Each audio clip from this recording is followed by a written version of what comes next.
আজ আমি school service কমিশনের এসএলএসটি পরীক্ষার প্রিপারেশনের স্ট্র্যাটেজি নিয়ে আলোচনা করছি। আমাদের হাতে অল্প সময় রয়েছে, বেশি দিন নেই। আগামী সেপ্টেম্বর মাসের 15 তারিখের মধ্যে পরীক্ষা হয়ে যাবে।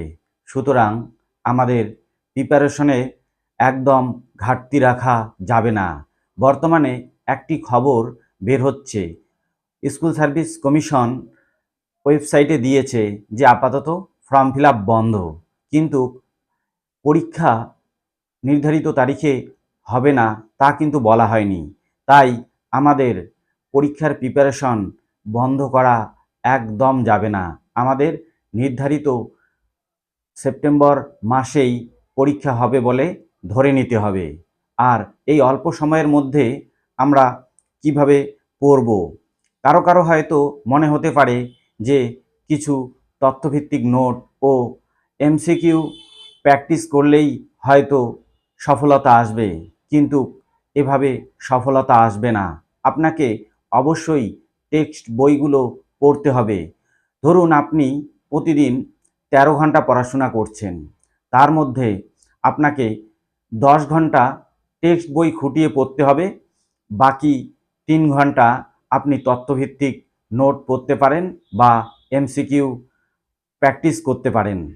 আর না হলে কিন্তু সাকসেস আসা সম্ভব নয়।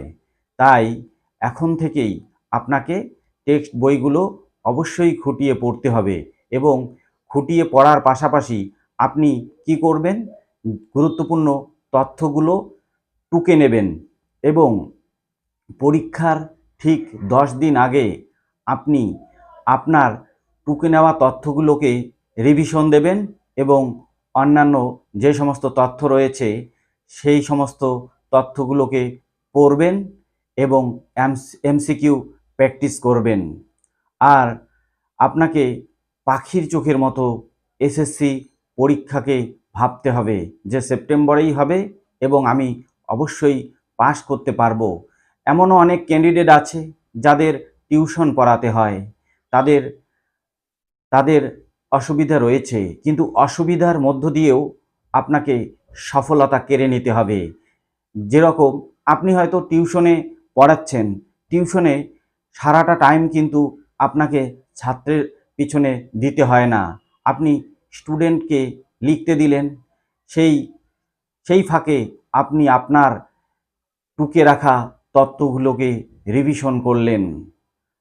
আপনাকে ধৈর্য ধরতে হবে, আপনি অবশ্যই সফলতা পাবেন। আপনাকে নেতিবাচক বিষয়গুলোকে পরিহার করে যেতে হবে, ইতিবাচক বিষয়গুলোকে গ্রহণ করতে হবে এবং এই পরীক্ষার প্রিপারেশনের জন্য আপনাকে শরীর স্বাস্থ্যকে সুস্থ রাখতে হবে।